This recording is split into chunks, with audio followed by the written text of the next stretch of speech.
Hello everyone, it's time for today's Farm and Ranch News, and today's report is coming from the Hart Senate building here in Washington, D.C. And this week, potato growers from all over the nation, including Montana, are here advocating for the potato industry.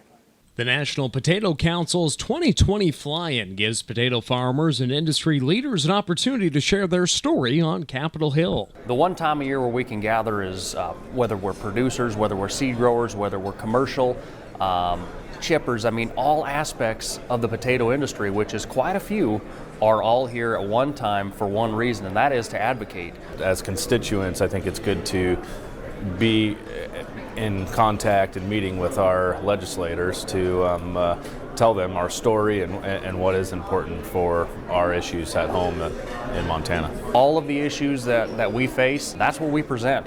And it's not only just a one-time deal. We are out here year after year after year doing the same thing, and it's to the point now to where the consistency is paying off. That consistency has provided success to the potato industry as of late, with multiple trade deals announced in the past few months. On Tuesday alone, as part of the Phase 1 U.S.-China trade deal, for the first time ever, China will allow the importation of U.S. fresh shipping potatoes. This is a historic agreement. It's the first time that the Chinese government has ever opened its market for fresh potato imports.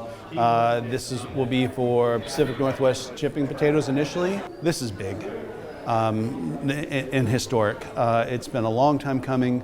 The U.S. potato industry has dedicated years of resources to get this to happen, and we look forward to this. I'm really pleased by this announcement.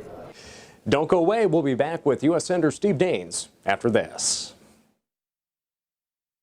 Ranch News, United States Senator Steve Daines joins us here today. And Senator, there was some great news for Montana pulse crop growers recently announced with your letter to President Trump and his recent trip to India. Could you talk more about that? Well, we did get some great news today, Lane.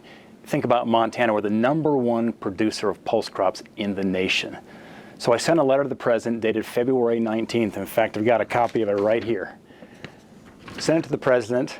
It was to Prime Minister Modi of India. Well, he met with the Prime Minister this week, and guess what the White House just sent us? In fact, the President said, make sure Steve sees this. He literally sent us a picture of the Prime Minister of India and the President holding this letter together like this. And what this is asking for is reducing these tariffs. They're going right after pulse crops to give Montana pulse crop producers a level playing field. It's a big deal for Montana. Could not be prouder of our president for standing up for Montana ag and literally taking care of business for us for Montana. Now, there's a lot of work left on that front, too, for India to step up to some of these commitments. What work needs to be done from here? Well, there is, but I tell you what, you start at the top. And when you have President Trump meeting face-to-face with Prime Minister Modi, a letter from a U.S. Senator, that is a great place to start. And what it did, of all the issues we have to talk with India, think about it, there's a long list of national security issues, what's going on in that part of the world. What's the President do? He's fighting for Montana pulse crop producers. It's a proud moment. So we're off to a great start, more work to be done, but think about what's happened in the last 120 days. China, Canada, Mexico, Japan, all these trade deals. I hope to add India to that list here soon. Well, I know Montana pulse crop producers are looking forward to this opportunity. We'll continue to track this story here on the Montana Ag Network. That's all the time we have for today. Have a great day, friends.